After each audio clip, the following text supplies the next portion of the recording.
Los Angeles County has more people living here than any other county in the U.S. About 10 million residents, many of them living in their car, navigating a concrete maze of interstates, freeways, highways, streets, roads, avenues, boulevards, bridges. This concrete jungle spans over 4,000 square miles, making LA County one of the largest in the world. Life can be tough out here if you have to commute every day. Jennifer Vitas knows all about this. So I'll tell you from my personal perspective, having driven across the county and driven very long distances, I much prefer to be on a train or a bus than I do in a car, because the gridlock is stressful. The gridlock has an effect on people's mental health. It has an effect on your body, your back, your mobility, ultimately. We know that people who take transit walk more. We know that it helps them from a health perspective.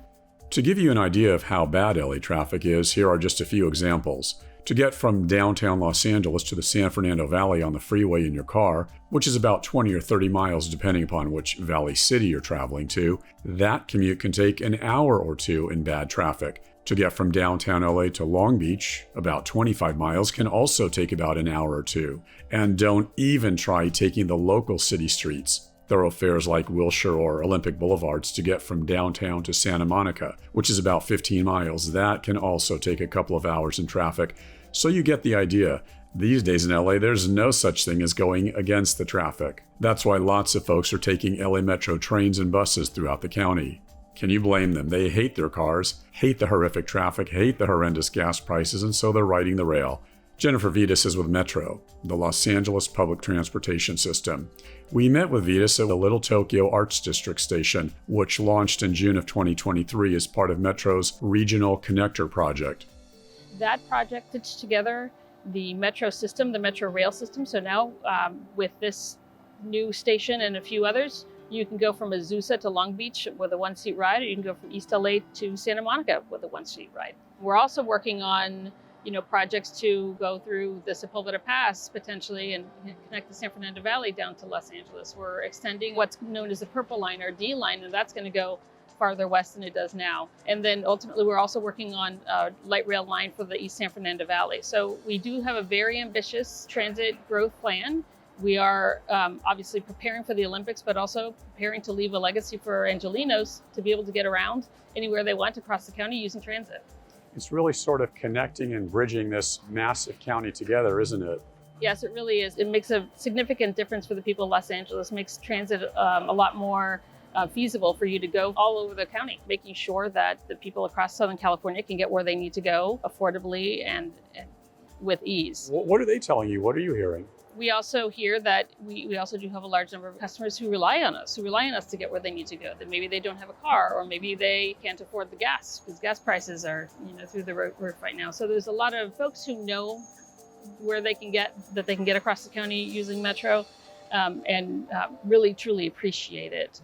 The build-out of the Metro transportation system began a decade ago and continues today. And as Vitas explains, Metro is helping get people to their destinations more quickly, more economically, and possibly more comfortably, with state-of-the-art engineering throughout the entire system, especially with the trains, which quietly run deep underground throughout downtown and the City of Angels without disrupting anything at street level, or the high-tech engineering with the many underground elevators, walkways, and terminals, engineering that helps link massive LA County together. Then there's the unique commissioned artwork of all kinds, some pieces several stories high, that Metro strategically placed on the walls all throughout the various stations, so riders have a fine art museum ambiance of sorts. All this as a multi-year Metro construction project further tunnels its way underground and above so that motorists can avoid the grueling traffic.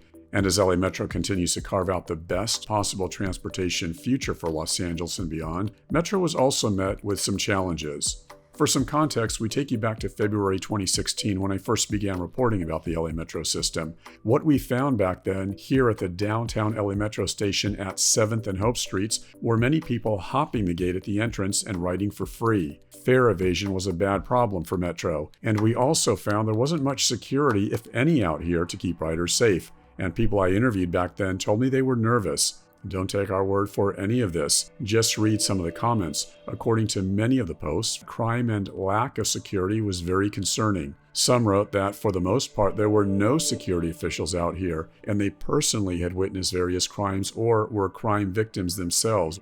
So fast forward to today. Has anything changed where crime and safety are concerned? Well, here's what we found when I spoke with many riders taking the trains throughout the day. The majority of riders say they're very worried about their safety.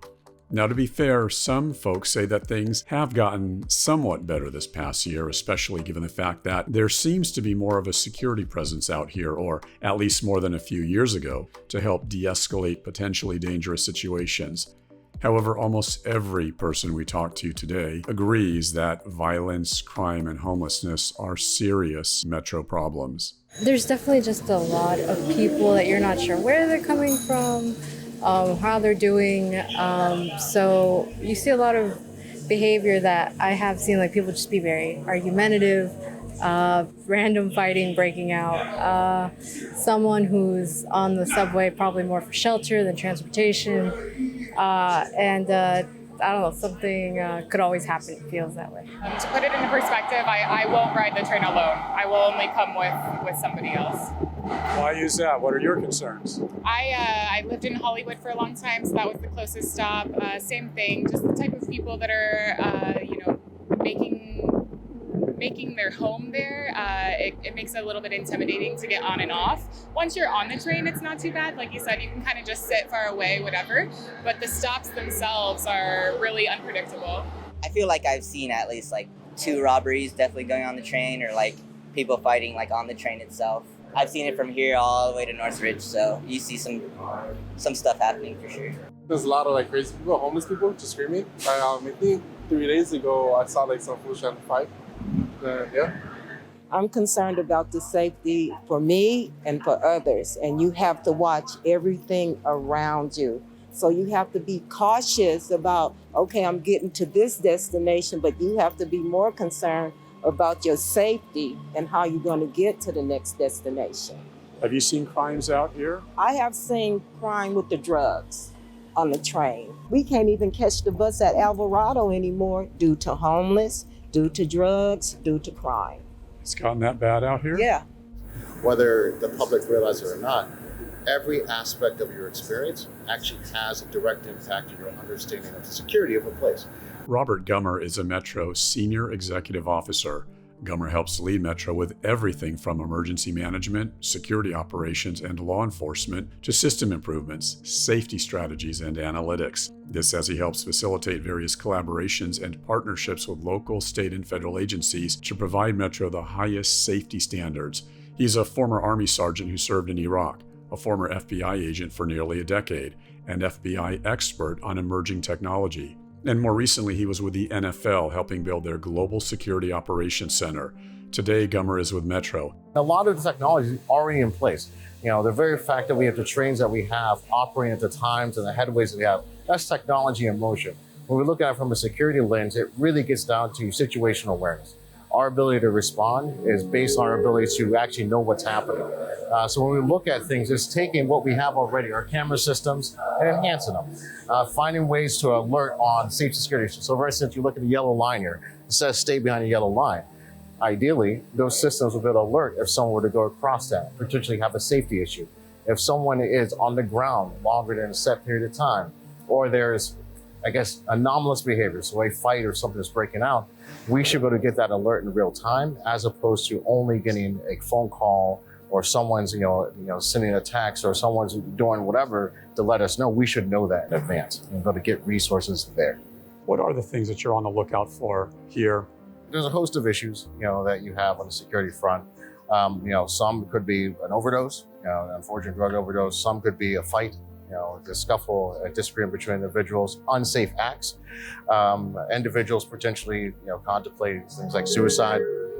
All of those are issues that are here. Vandalism is a big thing. Again, I'm not telling you anything you don't know. Crime is a major concern for a lot of the riders here. What are you hearing from the riders, and what are you doing to keep them safe? Because riders are scared today. Absolutely. Over the past year, as long as I've been here, there's been a lot of initiatives to retake the system, if you will. One thing that we recognize is that there's a lot of resources out there on the system itself, resources that the average patient wants to see, but they weren't necessarily working in concert to each other. So we established this multi-layered approach, getting feedback from our writers that not everyone has the same things that make them feel safe. So for some, law enforcement presence makes them feel safe. For others, that makes them feel more alarmed. For others, care-based services are things that they're looking to see. For others, that's not what they are looking for. They're looking for more law enforcement. So we recognize that there's not an end-all, be-all solution for everyone. So we're using all the solutions and having them all in place. But instead of just having them inside of the station, inside the system, they all work in concert with each other. Recognizing that metro presence does matter, and that changes the perception that a individual patron is alone, in a dark station by themselves. Do we still have challenges with fare evasion and folks jumping stuff? Absolutely, but we're constantly working amongst each other to find those real-time solutions that matter. Jennifer Vitas says another metro security solution has been the agency's use of ambassadors all throughout the stations here. It's a pilot program currently that the board just approved for us to make it a permanent part of the metro system. They are unarmed, but very well-trained individuals who are trained in everything from trauma-informed response to customer experience to transit operations. And what they do is they help customers as they go about their journey. They help Metro by letting us know, reporting anything that they might see. It could be a mess or it could be a safety situation. They're deployed alongside our transit security as well as our law enforcement.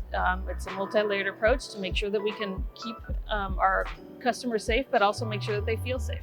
Take me through what your day is like out here. What do you do each and every day? Well, each and every day we pretty much just assist the riders. A lot of riders come from out of the city, they come from different countries. Sometimes it's hard to maybe translate for them, We're able to escort them to different places they need to go around the city. So definitely also first responsive if they get injured, if they need any medical assistance, we're here to help them with that. So, daily we're just basically here for the community. And as Metro continues its ambitious goal of eventually becoming the best transportation system in the world, and as officials continue the build-out of a transportation infrastructure for one of the largest counties in the world, despite all the challenges, safety, security, and otherwise, riders are also appreciative of Metro's Herculean effort. I personally think that with the expansion of Metro that it'll get better. I have a car, but because I'm working in downtown now, I can't deal with parking here. It's too expensive, so now I take the train again. And now joining me to further the discussion is Stephanie Wiggins. Stephanie is the CEO of LA Metro. Stephanie, thank you so much for being here, a return guest on this program. Wonderful to join you, David. Thank you so much. Let's begin with the obvious question. Why is having the most ambitious transportation plan in the U.S., why is that going to really contribute on so many levels to improving LA County and beyond? Give us an overview as we begin the interview. Well, transportation can be so transformative for a community. And what we're doing in LA County with transportation is we're meeting a number of ambitious goals, whether it's dealing with the climate challenges and the environmental benefits of going on transportation, whether it's as an economic stimulant for development, small business, obviously getting people connected from traveling to jobs, education, healthcare, all of it is critically important, and transportation serves as the great connector for that. When you think about what's happening in LA County as we are recovering from the pandemic, we have the 2028 Olympic and Paralympic Games coming, which will be car-free. You won't be able to drive your car to any of the venues.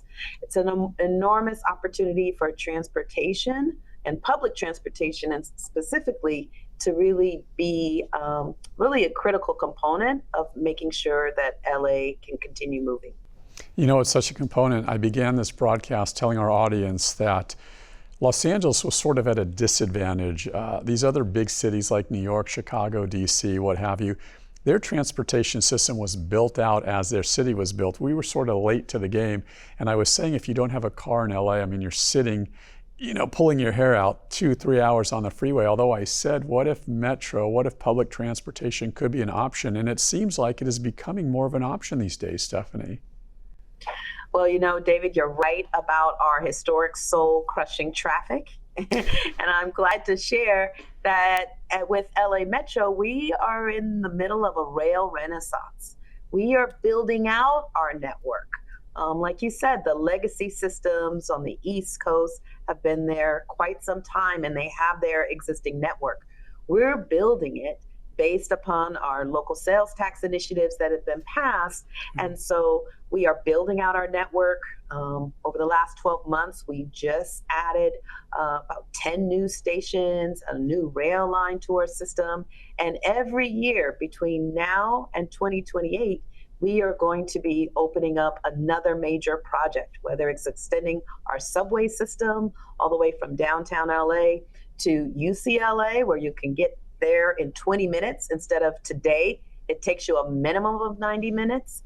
We're adding a connection on our K line to the airport, which any major city, any global city has a direct transit connection to the airport. We'll be opening ours next year. So it's an incredible opportunity as we are beginning to develop and expand that network so we can be a transit first global city like we see in the East Coast and even across the world.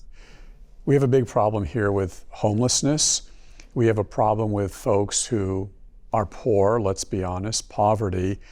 Can an improved transportation system, Stephanie, help with the homeless situation, help with low-income folks improve their situation? Absolutely. We see it happening every day. First of all, housing is so expensive in LA.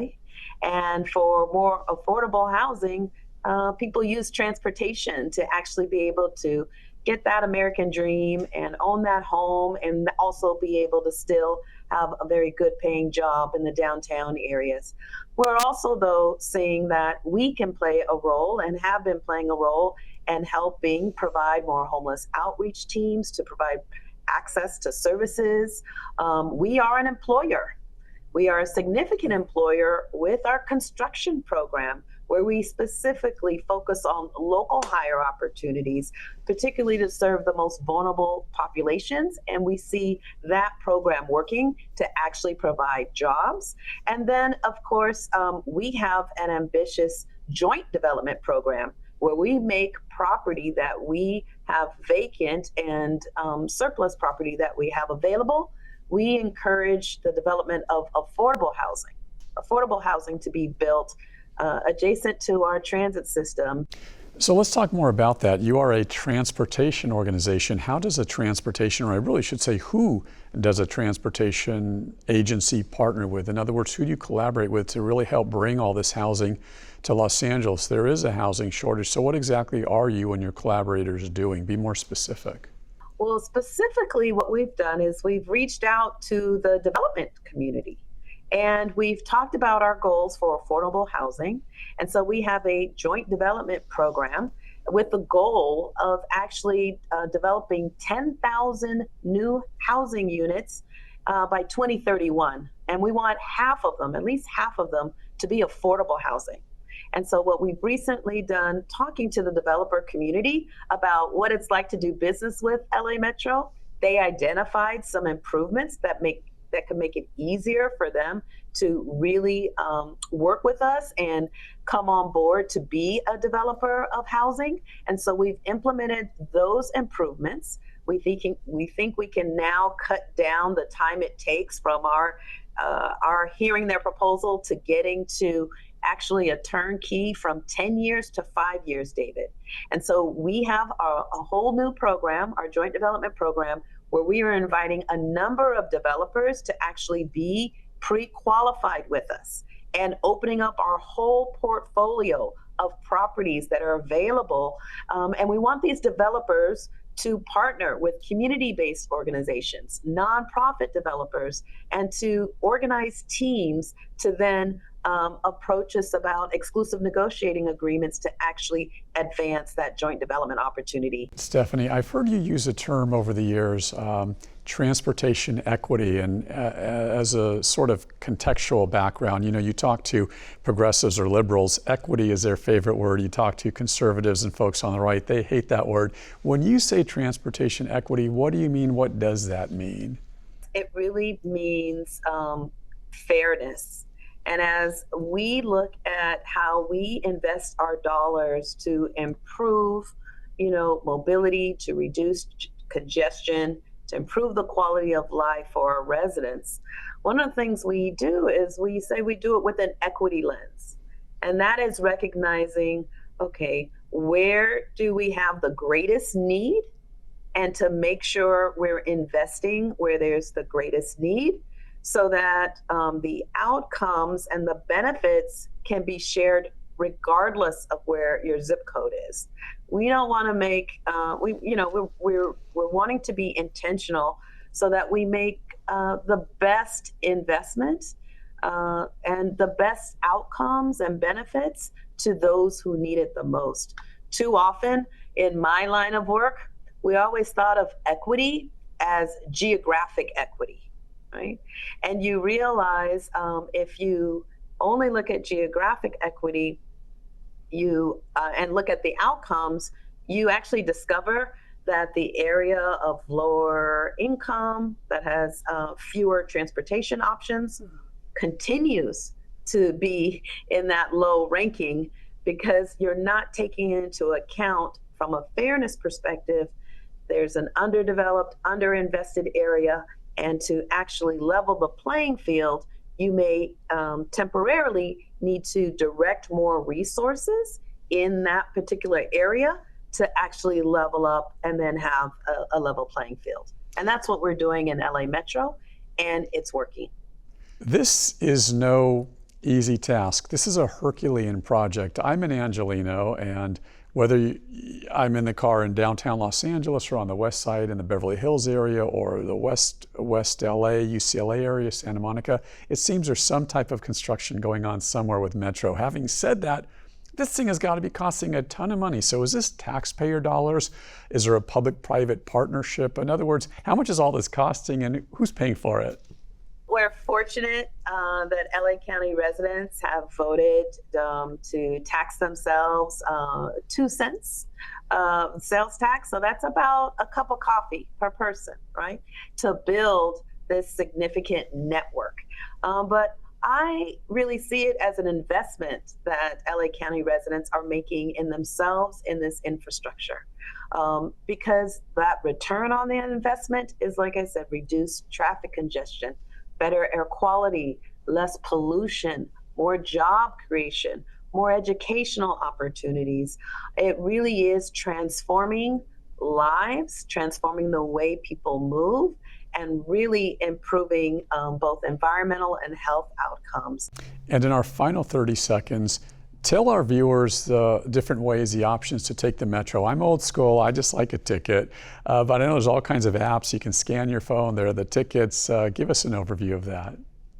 We're really trying to make it so much easier to go Metro. And yes, we have apps. We have our transit app. We have mobile apps. You can actually purchase your tap card and put it on your Apple Wallet. Obviously, we have the traditional tap card, which is really fun, and I prefer because we have all kinds of different designs, fun designs on our tap cards. You can do it online on metro.net, on Tap to Go.